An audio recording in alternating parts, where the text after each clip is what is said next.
समास समास का शाब्दिक अर्थ क्या होता है? संक्षेपीकरण। परिभाषा है कि दो या दो से अधिक शब्दों से मिलकर बने हुए एक नवीन एक एवं सार्थक शब्द को समास कहते हैं। समास में दो पद होते हैं, एक पहला पूर्व पद होता है और दूसरा क्या होता है? उत्तर पद होता है। सामासिक शब्द या समस्त पद समास के नियमों से निर्मित शब्द जो है सामासिक शब्द कहलाता है। इसे समस्त पद भी कहते हैं। समास होने के बाद विभक्तियों के चिन्ह जो हैं परसर्ग लुप्त हो जाते हैं। जैसे राजपुत्र, इसमें विभक्तियों के चिन्ह जो हैं परसर्ग क्या हो जाते हैं? लुप्त हो जाते हैं। समास विग्रह किसे कहते हैं? तो समासिक शब्दों के बीच के संबंध को स्पष्ट करना समास विग्रह कहलाता है। जैसे राजा का पुत्र। समास के भेद देखिए, समास के भेद हैं जैसे अव्ययी भाव समास, इसमें अव्यय पूर्व दो समास होते हैं। अव्ययी भाव समास में एक अव्यय पूर्व होता है और दूसरा नाम पद पूर्व होता है। तत्पुरुष समास की बात करें तो इसमें इसके कई भेद हैं तत्पुरुष समास के, जैसे कर्मधारय समास इसमें आता है, द्विगु समास आता है, लुप्त कारक चिन्ह आता है, आलुक आता है, उपपद आता है, नय आता है और लुप्त पद आता है इस समास में। बहुब्रीहि समास की बात करें तो बहुब्रीहि समास में इसके भी कई जो है भेद हैं बहुब्रीहि समास के।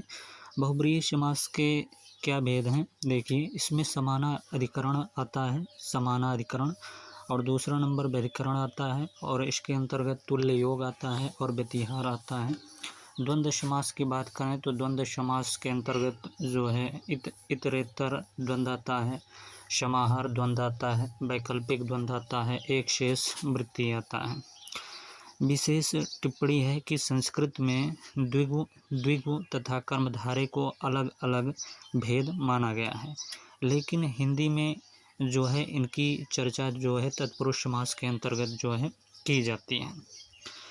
अब देखिए, उत्तर प्रदेश लोक सेवा आयोग द्वारा आयोजित विविध जो परीक्षाओं में पूछे गए समास से संबंधित प्रश्नोत्तर हैं उसे देखते हैं। जैसे सप्तर्षि समास में कौन सा समास है? सप्तर्षि में कौन सा समास है? तो द्विगु समास है सप्तर्षि में।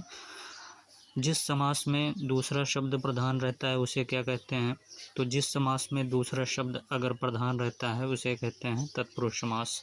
जिस समास में दूसरा शब्द प्रधान रहता है उसे क्या कहते हैं? तो तत्पुरुष समास कहते हैं, उसमें दूसरा शब्द प्रधान रहता है। कृष्ण और सुदामा गुरु भाई थे, रेखांकित में समास क्या है? तो कृष्ण और सुदामा गुरु भाई थे, रेखांकित में समास तत्पुरुष समास है। लड़की चौलड़ी पहने हैं, रेखांकित में समास क्या है? तो लड़की अगर चौलड़ी पहने हैं तो इसमें समास जो है चौलड़ी का मतलब द्विगु समास है, क्योंकि इसमें संख्या व्यक्त हो रही है। जिस समास के दोनों ही पद प्रधान हो उसे क्या कहते हैं? तो जिस समास के दोनों ही पद प्रधान होते हैं उसे द्वंद्व समास कहा जाता है। आगे देखते हैं। आगे है कि जिस समास में पहले या बाद का कोई भी पद प्रधान नहीं होता है उसे क्या कहते हैं? तो जिस समास में पहले या बाद का कोई भी पद प्रधान नहीं होता है उसे कहते हैं बहुब्रीहि समास।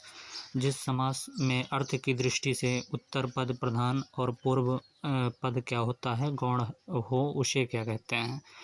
तो जिस समास में अर्थ की दृष्टि से जो है उत्तर पद प्रधान होता है और पूर्व पद जो है गौण हो उसे कहते हैं तत्पुरुष समास। यथाशक्ति में कौन सा समास है? तो यथाशक्ति की बात करें तो इसमें अव्ययी भाव समास है यथाशक्ति में। जलमग्न शब्द में समास क्या होता है? तो जलमग्न शब्द में समास तत्पुरुष समास होता है। वज्रपाणी शब्द में कौन सा समास है? तो वज्रपाणी की बात करें तो इसमें बहुब्रीहि समास है। जलमग्न में तत्पुरुष समास हमने बताया और वज्रपाणी में बहुब्रीहि समास। पंचवटी की बात करेंगे तो पंचवटी शब्द में समास होगा द्विगु समास। सुनीता के बच्चे घास फूस की तरह बढ़ रहे हैं, इसमें घास फूस जो है ये कौन सा समास है? उपयुक्त वाक्य में प्रयुक्त घास फूस शब्द में समास क्या होगा? तो घास फूस जो होता है ये द्वंद्व समास है। क्या है? द्वंद्व समास घास फूस। निम्नलिखित शब्दों में से कौन सा शब्द जो है बहुब्रीहि समास का उदाहरण है? तो बहुब्रीहि समास के उदाहरण की बात करें तो इनमें से शूलपाणी जो है ये बहुब्रीहि समास का उदाहरण है। इनमें से कौन सा शब्द जो है द्विगु समास है? तो चतुर्भुज जो है ये द्विगु समास है। इनमें से प्रतिदिन शब्द में समास क्या होगा? तो प्रतिदिन शब्द में अव्ययी भाव समास होता है। प्रतिदिन में कौन सा समास है? तो अव्ययी भाव समास है। द्विगु समास में चतुर्भुज आता है। जिन समस्त पदों में पहला शब्द संख्यावाची हो और उससे समुदाय का बोध होता हो उसे क्या कहते हैं? तो जिन समस्त पदों में पहला शब्द क्या होता है? संख्यावाची होता है और उससे जो है समुदाय का बोध होता है तो उसे द्विगु समास कहते हैं। जिसमें पहला शब्द जो है विशेषण हो और दूसरा शब्द क्या हो? विशेष्य हो तो उसे कौन सा समास कहते हैं? जिससे पहला शब्द क्या हो? पहला शब्द विशेषण हो और दूसरा शब्द क्या हो? विशेष्य हो तो उसे कौन सा समास कहते हैं? तो उसे कर्मधारय समास कहते हैं। अब ये उत्तर प्रदेश राजस्व निरीक्षक 2014 में क्वेश्चन आए हुए हैं। जैसे बारहसिंघा शब्द में समास क्या है? तो बारहसिंघा शब्द में समास जो है इसमें बहुब्रीहि समास होगा। बारहसिंघा में बात करेंगे कर्मधारय समास का उदाहरण तो श्वेत पत्र है। श्वेत पत्र पूछ लिया जाए कि श्वेत पत्र में कौन सा समास है तो आप बताएंगे कर्मधारय समास। और बारहसिंघा में बहुब्रीहि समास। परमानंद में समास क्या है? तो कर्मधारय समास है परमानंद में। परमानंद में कौन सा समास है? तो ये कर्मधारय समास। निम्नलिखित में से कौन सा समास इनमें से नहीं है? तो निम्नलिखित में से कौन सा समास नहीं है? तो कर्मकारक समास जो है समास के प्रमुख जो है भेद हैं। पहला नंबर अव्ययी भाव समास आता है, दूसरा नंबर तत्पुरुष समास, तीसरा नंबर कर्मधारय समास और चौथा नंबर द्विगु समास, पांचवा नंबर बहुब्रीहि समास आता है और छठवां नंबर द्वंद्व समास। गुरुदेव शब्द में कौन सा समास है? तो गुरुदेव शब्द में समास की बात करें तो गुरुदेव शब्द में कर्मधारय समास होगा। गुरुदेव शब्द में कौन सा समास होगा? कर्मधारय समास होता है गुरुदेव में। किस समास में दोनों पद प्रधान होते हैं?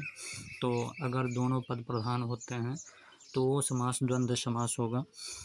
जिस समास में दोनों पद प्रधान होता है उसे द्वंद्व समास कहते हैं। जिसमें कोई पद प्रधान नहीं होता तथा अन्य अर्थ प्रधान होता है वहाँ क्या होता है? तो अगर कोई पद प्रधान नहीं होता अन्य अर्थ प्रधान होता है तो उसे बहुब्रीहि समास कहते हैं। किस समास में प्रथम पद जो है संख्यावाची तथा अंतिम पद क्या होता है? संज्ञा हो और वह कौन सा समास कहलाता है? कह रहा है प्रथम पद संख्यावाची होता है और अंतिम जो पद होता है उसका संज्ञा जो है हो, वह कौन सा समास कहलाता है? तो वो द्विगु समास कहलाएगा। अगला है कि महाजन शब्द में समास क्या है? तो महाजन शब्द में अगर समास की बात करें तो कर्मधारय समास है। महाजन शब्द में कौन सा समास है? कर्मधारय समास। और इसके पीछे हमने बताया कि किस समास में प्रथम पद संख्यावाची तथा अंतिम पद क्या हो? संज्ञा हो, वह कौन सा समास होता है? तो हमने बताया द्विगु समास कहलाता है। और महाजन शब्द में समास क्या है? कर्मधारय समास है। बात करेंगे पंचवटी शब्द में कौन सा समास है? तो पंचवटी में द्विगु समास है। परमानंद की बात करेंगे तो परमानंद शब्द में कौन सा समास है? तो कर्मधारय समास है परमानंद में। निम्नलिखित में द्वंद्व समास है। तो द्वंद्व समास की बात करेंगे तो पाप पूर्ण है द्वंद्व समास है। ये पाप पूर्ण क्या है? ये द्वंद्व समास है। अगले क्वेश्चन की बात करेंगे। अगला क्वेश्चन है कि बीएड परीक्षाओं में पूछे गए समास से संबंधित प्रश्नोत्तर हैं ये। जैसे निशाचर की बात करें तो निशाचर में कौन सा समास है? तो निशाचर में समास जो है ये बहुब्रीहि समास है। निशाचर में समास कौन सा है? बहुब्रीहि समास है। बात करेंगे चौराहा की तो चौराहा में कौन सा समास है? तो ये द्विगु समास है चौराहा में। दसमुख में बहुब्रीहि समास है। निशाचर में भी बहुब्रीहि समास है और दसमुख में भी बहुब्रीहि समास। चौराहा में द्विगु समास। दशानन की बात करेंगे तो दशानन रावण को कहते हैं और इसमें जो है बहुब्रीहि समास होता है। इसमें कौन सा समास होता है? बहुब्रीहि समास। रोग पीड़ित की बात करेंगे तो ये तत्पुरुष समास है रोग पीड़ित। प्रतिमान की बात करेंगे तो प्रतिमान जो है इसमें जो है उपसर्ग लगा है, इसमें क्या लगा है, उपसर्ग प्रति लगा है, तो ये अव्ययी भाव समास होगा। प्रतिमान में अव्ययी भाव समास। कामचोर की बात करेंगे तो कामचोर जो है तत्पुरुष समास इसमें होगा, कामचोर में तत्पुरुष समास। नीलकमल की बात करेंगे तो नीलकमल जो है कर्मधारय समास है इसमें। अनायास की बात करेंगे तो अनायास जो है नए तत्पुरुष है, अनायास में कौन सा है, नए तत्पुरुष है। पीताम्बर की बात करेंगे तो पीताम्बर में बहुब्रीहि समास है। पीताम्बर में कौन सा समास है, तो पीताम्बर में बहुब्रीहि समास है। चंद्रशेखर की बात कर लेंगे तो चंद्रशेखर जो है ये भी बहुब्रीहि समास है। चंद्रशेखर में कौन सा समास है, तो चंद्रशेखर में बहुब्रीहि समास है। रात दिन की बात करेंगे तो रात दिन में द्वंद्व समास है। रात दिन में कौन सा समास है, तो द्वंद्व समास रात दिन में है। बहन भाई की बात करेंगे तो इसमें भी द्वंद्व समास है। दसमुख की बात करेंगे तो बहुब्रीहि समास है दसमुख में, और यथाशक्ति में अव्ययी भाव है। देश प्रेम की बात करेंगे तो तत्पुरुष है। हस्तलिखित की बात करेंगे तो हस्तलिखित जो है ये तत्पुरुष समास होगा। हस्तलिखित क्या है, तो हस्तलिखित जो है तत्पुरुष समास होगा। तिराहा की बात करेंगे तो द्विगु समास होगा। तिराहा में कौन सा समास है, द्विगु समास है। भरपेट की बात करेंगे तो अव्ययी भाव समास है भरपेट में। वनवास की बात करेंगे तो तत्पुरुष समास है वनवास में, भरपेट में अव्ययी भाव समास। और आनंद मग्न की बात करेंगे तो आनंद मग्न भी तत्पुरुष समास है। वनवास तत्पुरुष समास है और आनंद मग्न तत्पुरुष समास है। पंचवटी द्विगु समास है। पीताम्बर की बात करेंगे तो बहुब्रीहि समास है। नरोत्तम की बात करेंगे तो ये तत्पुरुष समास है नरोत्तम। आजन्म की बात करेंगे तो आजन्म भी अव्ययी भाव समास है। चौराहा की बात करेंगे तो ये द्विगु समास है। राजद्रोह की बात करेंगे तो राजद्रोह जो है ये तत्पुरुष समास है। दिन रात की बात करेंगे तो दिन रात क्या है, दिन रात द्वंद्व समास है। त्रिभुवन की बात करेंगे तो द्विगु समास है त्रिभुवन। पुरुषोत्तम की बात करेंगे तो तत्पुरुष समास है पुरुषोत्तम। और पीताम्बर की बात करेंगे तो बहुब्रीहि समास है। पीताम्बर क्या है, बहुब्रीहि समास है। पुरुषोत्तम तत्पुरुष समास और त्रिभुवन द्विगु समास। दिन रात द्वंद्व समास। राजद्रोह तत्पुरुष समास। पीताम्बर क्या है, बहुब्रीहि समास। जलचर की बात करेंगे तो जलचर जो है तत्पुरुष समास। स्वर्ग क्या है, तत्पुरुष समास है। तो जलचर, स्वर्ग और नरोत्तम ये सभी क्या हैं, हस्तलिखित, ये सभी जो हैं तत्पुरुष समास है। तो हस्तलिखित नरोत्तम हो गया, और जो है पुरुषोत्तम हो गया, और जलचर, ये स्वर्ग, ये सभी क्या हैं, तत्पुरुष समास में आते हैं। अगला देखते हैं गृहपति की बात करेंगे तो गृहपति क्या है, ये गृहपति जो है तत्पुरुष समास है। मनोहर क्या है, मनोहर तत्पुरुष समास है। गृहपति, मनोहर, ये सभी तत्पुरुष समास हैं। दशानन की बात करेंगे तो ये बहुब्रीहि में आता है। त्रिलोचन की बात करेंगे तो ये बहुब्रीहि में आता है। कमल नयन की बात करेंगे तो कर्मधारय है। कमल नयन क्या है, कर्मधारय है। अन्न जल की बात करेंगे तो अन्न जल, अन्न जल क्या है, ये द्वंद्व समास है। अन्न जल जो है ये द्वंद्व समास है। अष्टाध्यायी द्विगु समास है। यथा समय की बात करेंगे तो अव्ययी भाव समास है। भरपेट की बात करेंगे तो अव्ययी भाव समास है। पंचवटी की बात करेंगे द्विगु समास है।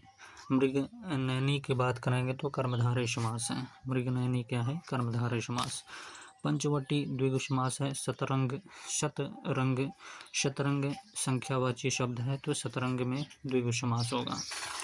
अब ये देखिए B Ed joint entrance exam Kanpur university 2007 में पूछे गए क्वेश्चन है। सूर्योदय, सूर्योदय की बात करें तो सूर्योदय जो है ये तत्पुरुष समास है। सूर्योदय क्या है, तो सूर्योदय जो है तत्पुरुष समास में आता है सूर्योदय। मोहांध की बात करेंगे तो मोहांध क्या है, मोहांध जो है तत्पुरुष समास है मोहांध, और सूर्योदय जो है तत्पुरुष समास है। अब ये B Ed joint entrance exam Agra university 2008 में पूछा गया क्वेश्चन है।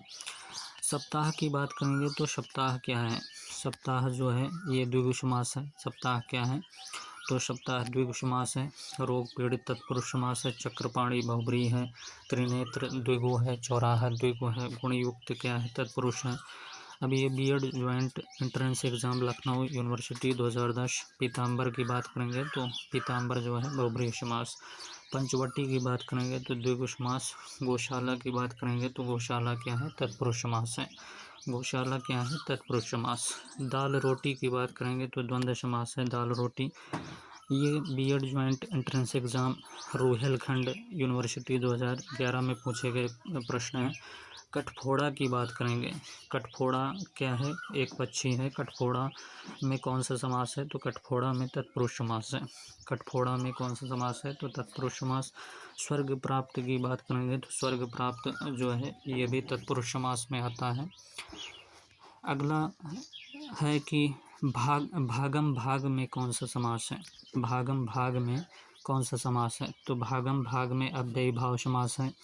आकंठ में कौन सा समास है, तो अव्ययी भाव समास आकंठ में भी होगा। भागम भाग में भी अव्ययी भाव समास, आकंठ में भी अव्ययी भाव समास। अब ये B Ed joint entrance exam Awadh university 2012 में पूछा गया क्वेश्चन है कि यथाशीघ्र में कौन सा समास है, तो यथाशीघ्र में जो है अव्ययी भाव समास है। यथाशीघ्र में कौन सा समास है, तो यथाशीघ्र में अव्ययी भाव समास। रसोई घर में कौन सा समास है, तो रसोई घर में संप्रदान तत्पुरुष समास है। रसोई घर में कौन सा समास है, तो संप्रदान तत्पुरुष। मंत्री परिषद की बात करेंगे तो संबंध तत्पुरुष समास है इसमें मंत्री परिषद में, और रसोई घर में संप्रदान तत्पुरुष समास। यथाशीघ्र में अव्ययी भाव। और हरिहर की बात करेंगे तो हरिहर ये जो है द्वंद्व समास में आता है। हरिहर किस समास में आता है, तो भैया हरिहर जो है ये द्वंद्व समास में आता है। अब अगला क्वेश्चन जो है B Ed joint entrance exam Gorakhpur university 2013 में ये क्वेश्चन पूछा गया था कि लोटा डोर कौन सा समास है, तो लोटा डोर जो है ये द्वंद्व समास है। लोटा डोर कौन सा समास है, तो द्वंद्व समास। चंद्रमौली की बात करेंगे तो बहुब्रीहि समास। चंद्रमौली कौन सा समास है, तो बहुब्रीहि समास होगा। लोटा डोर द्वंद्व समास होगा, चंद्रमौली बहुब्रीहि समास। वज्रांग की बात करेंगे तो वज्रांग जो है बहुब्रीहि समास। मुनिश्रेष्ठ की बात करेंगे तो तत्पुरुष समास। मुनिश्रेष्ठ कौन सा है समास, तत्पुरुष। वज्रांग क्या है, बहुब्रीहि समास। चंद्रमौली क्या है, बहुब्रीहि समास। और लोटा डोर क्या है, द्वंद्व समास। चंद्रमौली बहुब्रीहि समास, वज्रांग क्या है, बहुब्रीहि समास, और मुनिश्रेष्ठ क्या है, तत्पुरुष। लोटा डोर द्वंद्व समास। ये B Ed joint entrance exam Jhansi university 2014 में पूछा गया क्वेश्चन है कि आजीवन में आजीवन मतलब जीवन पर्यंत। और कृष्णार्पण कृष्ण के लिए अर्पण, कृष्णार्पण कृष्ण के लिए अर्पण। पथभ्रष्ट पथ से भ्रष्ट, पथभ्रष्ट क्या कहेंगे, पथ से भ्रष्ट। महापुरुष महान है जो पुरुष। तो आजीवन को हमने क्या बताया कि जीवन पर्यंत। कृष्णार्पण को क्या बताया, कृष्ण के लिए अर्पण। पथभ्रष्ट को क्या बताया, पथ से भ्रष्ट।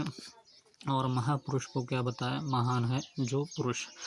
अब ये रेलवे एग्ज़ाम में पूछा गया प्रश्न है कि प्रतिदिन में कौन सा समास है, तो प्रतिदिन में अव्ययी भाव समास है। नीलोत्पलम की बात करेंगे तो कर्मधारय समास है। और प्रतिदिन में अव्ययी भाव समास, नीलोत्पलम में कर्मधारय। जितेंद्रिय में बहुब्रीहि। देवासुर की बात करेंगे तो द्वंद्व समास है। देशांतर की बात करेंगे तो तत्पुरुष समास है। देशांतर क्या है, तत्पुरुष समास है। देवासुर क्या है, द्वंद्व समास है। दीनानाथ की बात करेंगे तो कर्मधारय समास है, दीनानाथ। मुख्य दर्शन की बात करेंगे तो तत्पुरुष समास है। पंचानन की बात करेंगे तो बहुब्रीहि समास। रुपया पैसा क्या है, द्वंद्व समास है। धर्मवीर क्या है, तत्पुरुष समास। तो पंचानन बहुब्रीहि, मुख्य दर्शन तत्पुरुष, दीनानाथ कर्मधारय, देशांतर तत्पुरुष, देवासुर द्वंद्व, जितेंद्रिय बहुब्रीहि, नीलोत्पलम कर्मधारय, प्रतिदिन अव्ययी भाव, धर्मवीर क्या है, तत्पुरुष है। अभी यूपीएसआई एग्ज़ाम 2001 में पूछा गया प्रश्न है कि सप्ताह में कौन सा समास है, तो सप्ताह की बात करेंगे तो इसमें द्विगु समास आता है सप्ताह में। और परमेश्वर में कर्मधारय समास आता है। परमेश्वर में कौन सा समास आता है, तो कर्मधारय समास। विशेषण और विशेष्य के योग को क्या कहते हैं, तो विशेषण व विशेष्य के योग को कर्मधारय समास कहते हैं। अब ये बिहार एसआई एग्ज़ाम 2008 में आया हुआ क्वेश्चन है कि देवासुर में कौन सा समास है? तो द्वंद्व समास। देवासुर में द्वंद्व समास है। पाठशाला में देवासुर द्वंद्व समास है और पाठशाला तत्पुरुष समास है। देवासुर में कौन सा है? द्वंद्व समास। पाठशाला में तत्पुरुष समास है। देवासुर में कौन सा है? द्वंद्व समास है और पाठशाला में तत्पुरुष समास है। अनायास, ये पीसीएस एग्जाम 2003 में पूछा गया क्वेश्चन है कि अनायास में कौन सा समास है? अनायास में नए तत्पुरुष है। अनायास में कौन सा समास है? नए तत्पुरुष। और गौशाला की बात करेंगे तो ये गौशाला जो है, गौशाला कौन सा है? तत्पुरुष है। नवग्रह क्या है? द्विगु है। विद्यार्थी की बात करेंगे तो तत्पुरुष है। विद्यार्थी में कौन सा समास है? तत्पुरुष समास है। विद्यार्थी में कौन समास है? तत्पुरुष है। कन्यादान में भी तत्पुरुष है। और सागपात में कौन सा समास है? तो द्वंद्व समास है। और सुपुरुष में कौन सा समास है? सुपुरुष में कर्मधार। ये स्टेनोग्राफर एग्ज़ाम 2001 में पूछा गया क्वेश्चन है कि सुपुरुष में कौन सा समास है? तो कर्मधार है। और देवासुर में द्वंद्व। इसके पीछे गौशाला हमने बताया तो इसमें तत्पुरुष समास बताया था। गौशाला में कौन सा समास बताया था? तत्पुरुष समास। नवग्रह में द्विगु समास बताया था। नवग्रह में कौन सा? द्विगु। विद्यार्थी में तत्पुरुष। कन्यादान में तत्पुरुष। और शाकपात में द्वंद्व समास बताया था। सुपुरुष की बात करेंगे तो कर्मधारय समास है। देवासुर में द्वंद्व समास। ये स्टेनोग्राफर एग्ज़ाम 2001 में आया था। उत्तराखंड एसआई एग्ज़ाम 2000 में कमल के समान नयन, कमल के समान नयन, इसमें कौन सा समास है? तो कमल के समान नयन जो है कर्मधारय समास है। पीला है अंबर जिसका, पीला है अंबर जिसका, तो ये बहुब्रीहि समास है। पीला है अंबर जिसका, तो ये बहुब्रीहि समास है। आजन्म की बात करेंगे तो आजन्म में बेभाव समास है। अब ये क्वेश्चन जो है बैंक एग्ज़ाम 2002 में आया हुआ क्वेश्चन है कि त्रिभुवन में कौन सा समास है? तो त्रिभुवन में द्विगु समास है। शक्ति के अनुसार, तो शक्ति के अनुसार को क्या कहेंगे? शक्ति के अनुसार, शक्ति के अनुसार त्रिभुवन द्विगु समास। शक्ति के अनुसार। यथाशक्ति की बात करेंगे तो ये इसमें यथाशक्ति की बात करेंगे, शक्ति के अनुसार यथाशक्ति। तो शक्ति के अनुसार यथाशक्ति जो है अव्ययी भाव समास है। लंबोदर जो है तत्पुरुष समास है। लंबोदर और देश प्रेम भी तत्पुरुष समास है। तो लंबोदर और देश प्रेम ये दोनों जो हैं क्या है? तत्पुरुष समास है। यथाशक्ति, शक्ति के अनुसार यथाशक्ति, तो ये अव्ययी भाव समास है। त्रिभुवन क्या है? द्विगु समास है। अब ये क्वेश्चन जो है यूपी टीजीटी हिंदी में पूछे गए क्वेश्चन हैं। देखिए 1999 में पीताम्बर पूछा गया था कि पीताम्बर में कौन सा समास है? तो बहुब्रीहि समास बताया गया।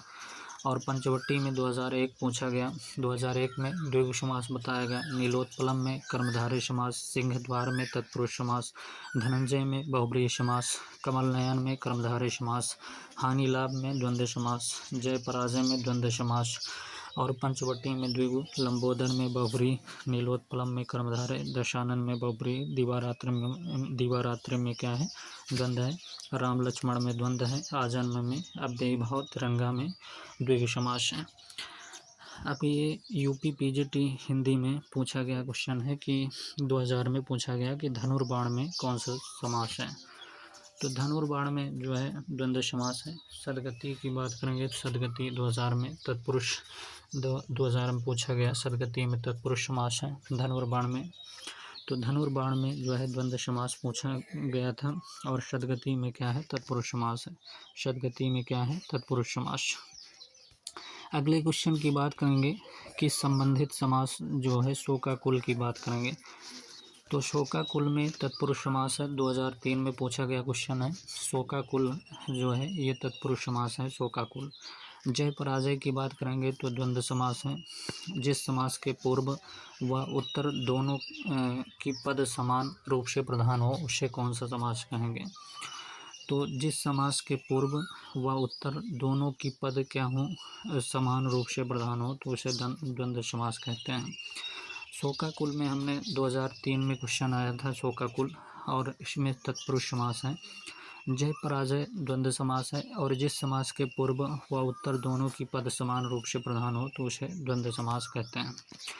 अब अव्ययी भाव समास में कौन कौन से समास आते हैं अव्ययी भाव में? तो अव्ययी भाव समास में यथाशक्ति आता है, प्रत्यक्ष आता है, आमरण आता है, प्रतिरक्षण आता है, प्रतिक्षण आता है। यथाशक्ति, आमरण, प्रत्यक्ष, प्रतिक्षण। तत्पुरुष समास में प्राप्तोदक तत्पुरुष समास में क्या आता है? प्राप्तोदक आता है, चिड़ी मार आता है, जितेंद्रिय। ये जो है क्या है? तत्पुरुष समास है। कौन सा? प्राप्तोदक, चिड़ी मार, जितेंद्रिय। प्राप्तोदक, चिड़ी मार, जितेंद्रिय। करण तत्पुरुष की बात करेंगे तो करण जो तत्पुरुष है इसमें अकालग्रस्त आता है। करण तत्पुरुष में क्या आएगा? अकालग्रस्त आएगा। अकालग्रस्त, कष्ट साध्य और स्वार्थंध ये सभी जो हैं करण तत्पुरुष में आते हैं। अकालग्रस्त, कष्ट साध्य, स्वार्थंध। संप्रदान तत्पुरुष में देशभक्ति आती है, यज्ञ वेदी आता है, मार्गव्य आता है, मार्गव्य या स्नान घर। ये सभी जो हैं संप्रदान तत्पुरुष में आते हैं। देशभक्ति, यज्ञ वेदी, मार्गव्य, स्नान घर, ये सभी संप्रदान तत्पुरुष में आते हैं। अब अपादान तत्पुरुष की बात करेंगे तो जन्मांध आता है। अपादान तत्पुरुष में जन्मांध, लक्ष्य भ्रष्ट आता है, धर्म विमुख आता है, कर्तव्यच्युत आता है, च्युत आता है। ये सभी जो हैं अपादान तत्पुरुष में आते हैं। जन्मांध, लक्ष्य भ्रष्ट, धर्म विमुख, कर्तव्यच्युत, च्युत, ये सभी क्या आते हैं? अपादान तत्पुरुष में आते हैं। संबंध तत्पुरुष की बात करेंगे तो कर्मयोग आता है। संबंध तत्पुरुष में कर्मयोग और प्राणदान ये संबंध तत्पुरुष में आते हैं। कर्मयोग, प्राणदान ये क्या आते हैं? संबंध तत्पुरुष में आते हैं। कर्मयोग और प्राणदान। कर्मयोग और प्राणदान किस में आते हैं? संबंध तत्पुरुष में। अपादान में हमने तत्पुरुष में क्या बताया था कि जन्मांध आता है, लक्ष्य भ्रष्ट आता है, धर्म विमुख आता है, कर्तव्यच्युत आता है।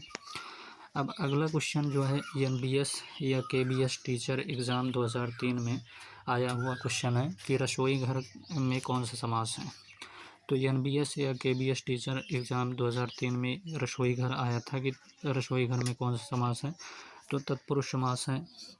नीलगाय की बात करेंगे तो कर्मधारय समास है। नीलगाय में कौन सा समास है? कर्मधारय। पीतांबर, पीला है अंबर जिसका। पीतांबर को क्या कहते हैं? पीला है अंबर जिसका। तो ये कौन सा समास है? तो बहुब्रीहि समास इसमें होता है, बहुब्रीहि समास। सेहरा बधाई मंत्री परिषद, सेहरा बंधाई मंत्री परिषद ये किस में आते हैं? संबंध तत्पुरुष में आते हैं, सेहरा बंधाई और मंत्री परिषद। अधिकरण तत्पुरुष की बात करेंगे तो अधिकरण तत्पुरुष में मुनिश्रेष्ठ, कवि, पुंगव ये क्या है? अधिकरण तत्पुरुष है। मुनिश्रेष्ठ, कवि, पुंगव ये क्या किस समास में आते हैं? तो तत्पुरुष समास में, वो भी अधिकरण तत्पुरुष में आता है।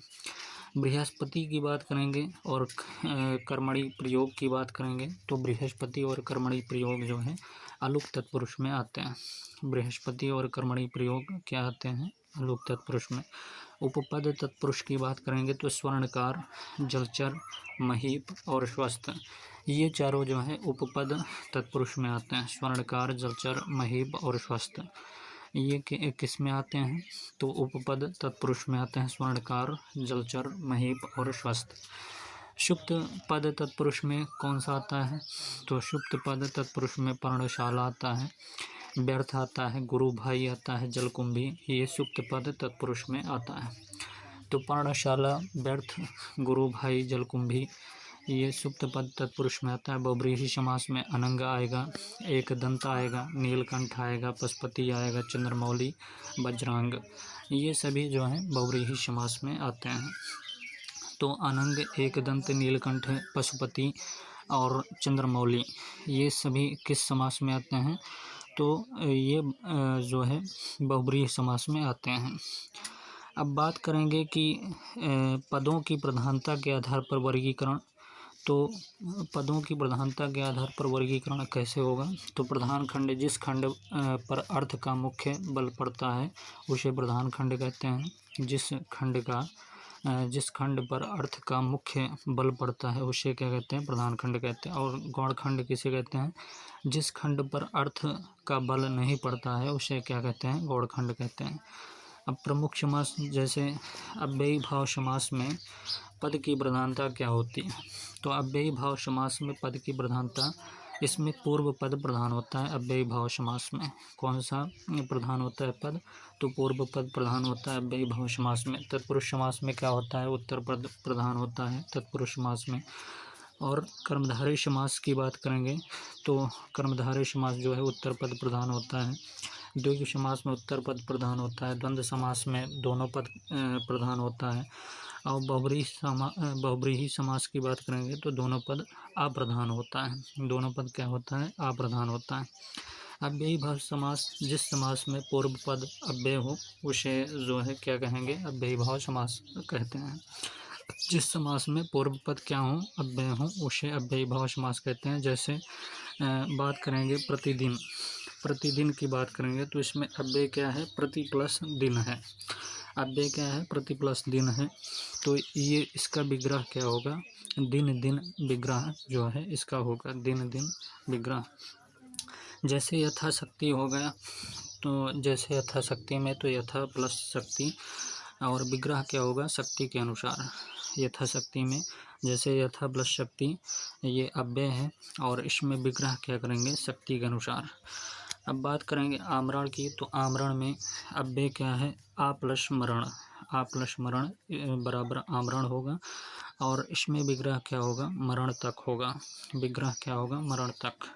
जैसे हो गया अनुरूप, अनु प्लस रूप अव्यय है। अनु प्लस रूप ये अव्यय है और इसमें क्या होगा? विग्रह रूप के योग्य, रूप के योग्य होगा। यथाक्रम की बात करेंगे तो यथा प्लस क्रम ये अव्यय है यथाक्रम और इसमें क्या होगा? विग्रह क्रम के अनुसार।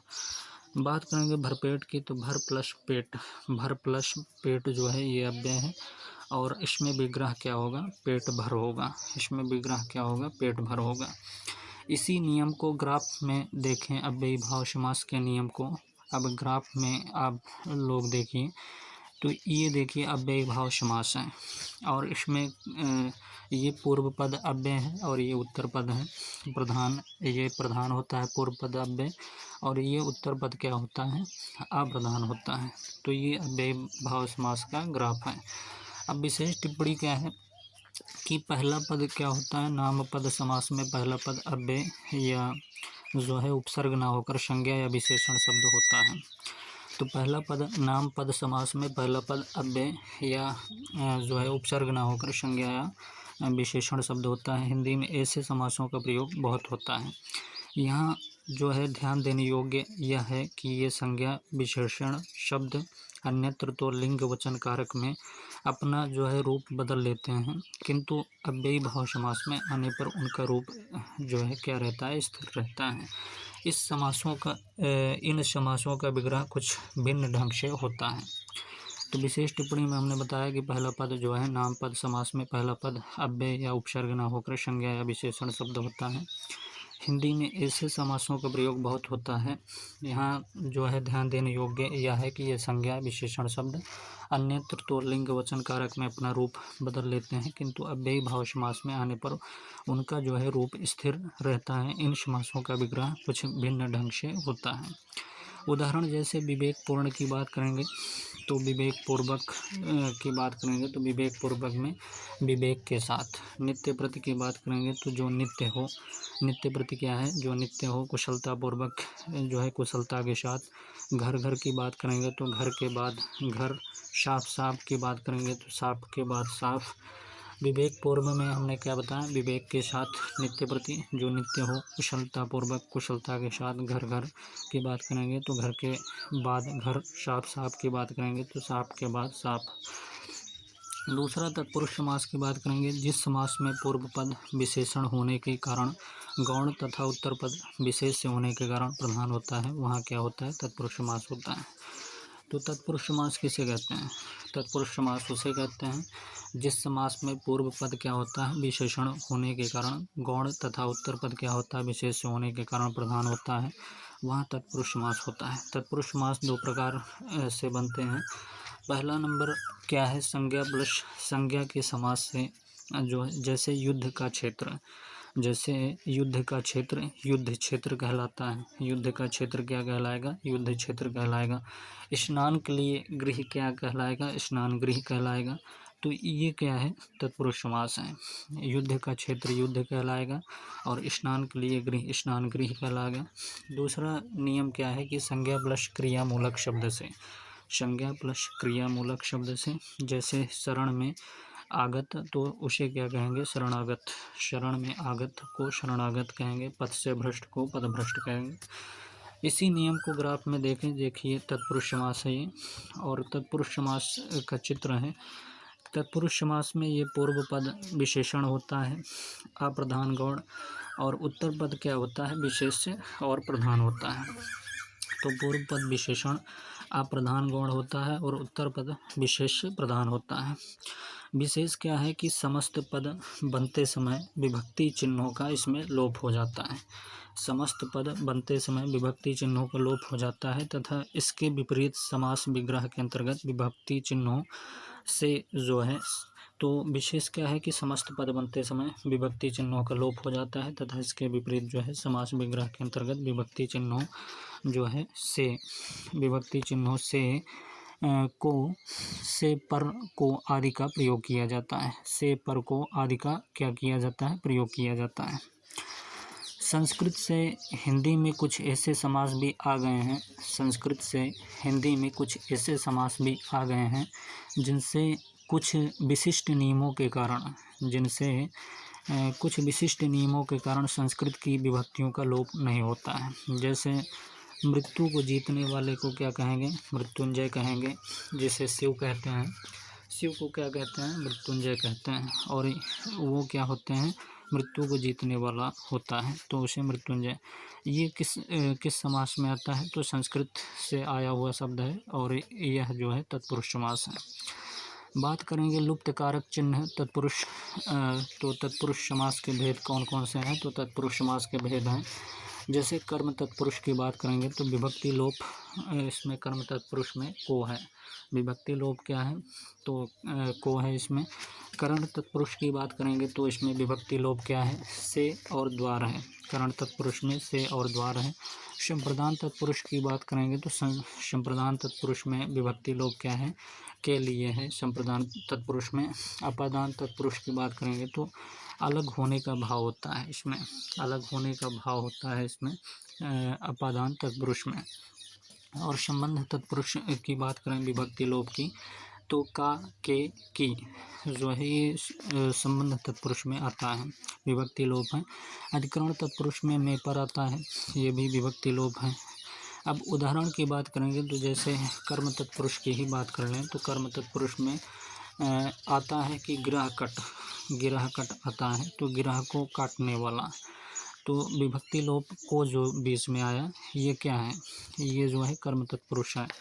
तो गिरह कट क्या है? गिरह को काटने वाला। और स्वर्गवास की बात करेंगे तो स्वर्ग को प्राप्त, ये क्या है? स्वर्गवास होगा। इसमें जो है कर्म तत्पुरुष है। दूसरा करण तत्पुरुष की बात करेंगे, जैसे मन चाहा हो गया तो मन से चाहा, मन चाहा क्या है? मन से चाहा। बिहारी रचित, तो बिहारी द्वारा रचित, ये कौन सा समास है? तो करण तत्पुरुष में करण तत्पुरुष है। जैसे मन चाहा, मन से चाहा, बिहारी रचित, बिहारी द्वारा रचित। संप्रदान की बात करेंगे तो संप्रदान में रसोई घर जैसे आ गया, तो रसोई के लिए घर, ये संप्रदान तत्पुरुष है। और मार्गव्य की बात करेंगे तो मार्ग के लिए व्यय, मार्ग के लिए व्यय, ये जो है संप्रदान तत्पुरुष में आता है। अपादान की बात करेंगे तो देश निकाला की बात करेंगे तो देश निकाला में देश से निकाला, ये अपादान तत्पुरुष में है।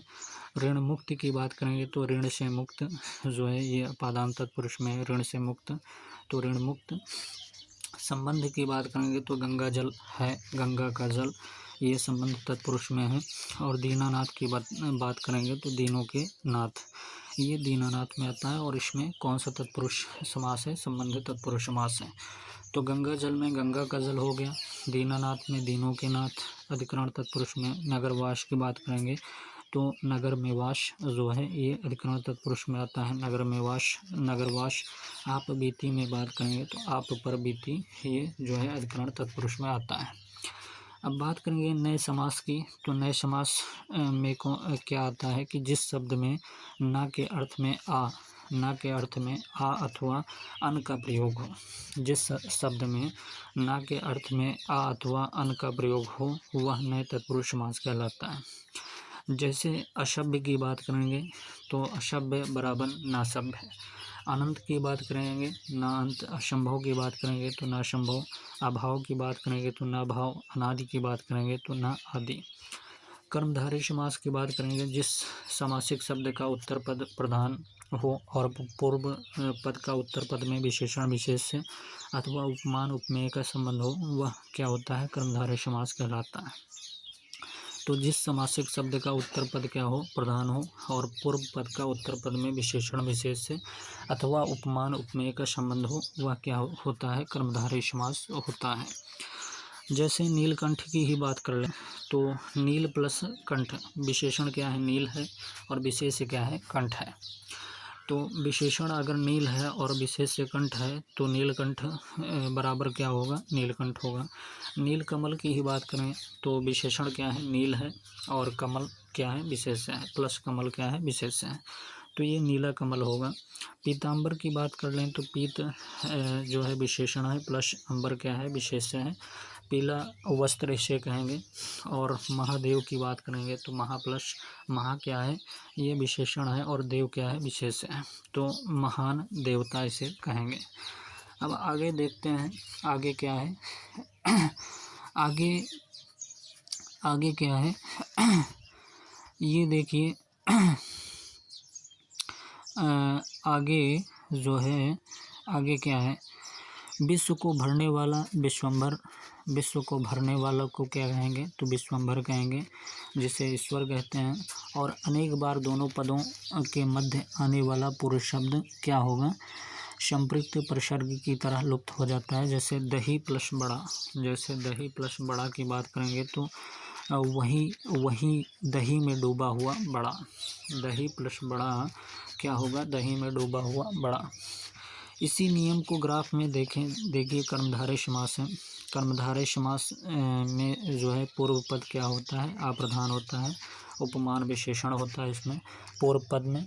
कर्मधारय समास में पूर्व पद अप्रधान उपमान विशेषण, और उत्तर पद की बात करेंगे तो प्रधान उपमेय विशेष होता है। अब ध्यान देने योग्य बात है कि हिंदी में कभी कभी विशेष से पहले तथा विशेषण जो है बाद में भी आ सकता है। तो ध्यान देने योग्य बात क्या है भैया, कि हिंदी में कभी कभी विशेष से पहले तथा विशेषण बाद में भी आ सकता है। जैसे पुरुषोत्तम की बात करेंगे तो पुरुष प्लस उत्तम होता है। पुरुषोत्तम में क्या होगा, पुरुष प्लस उत्तम। पुरुष क्या है, संज्ञा है, और उत्तम क्या है, विशेषण है, तो पुरुषोत्तम होगा। पुरुष प्लस, तो पुरुष क्या है, संज्ञा है, और उत्तम क्या है, विशेषण है, तो पुरुषोत्तम होगा ये। ऋषिवर की बात करेंगे तो ऋषि क्या है, ऋषि जो है संज्ञा है प्लस वर क्या है, श्रेष्ठ विशेषण है। इस स्थिति में कर्मधारय का ग्राफ उल्टा बनेगा। इस स्थिति में कर्मधारय का ग्राफ क्या होगा, उल्टा बनेगा। देखिए अर्थात की बात करेंगे जैसे पूर्व पद होगा प्रधान होगा, विशेष से होगा, और उत्तर पद क्या है, अब अप्रधान जो है विशेषण होगा। अब बात करेंगे द्विगु समास की। जिस समासिक शब्द का पूर्व पद संख्यावाचक विशेषण हो उसे द्विगु समास कहते हैं। इससे समूह अथवा समाहार का बोध होता है। तो द्विगु समास किसे कहते हैं भैया, तो द्विगु समास जो है अगले उसमें देख लेंगे वीडियो।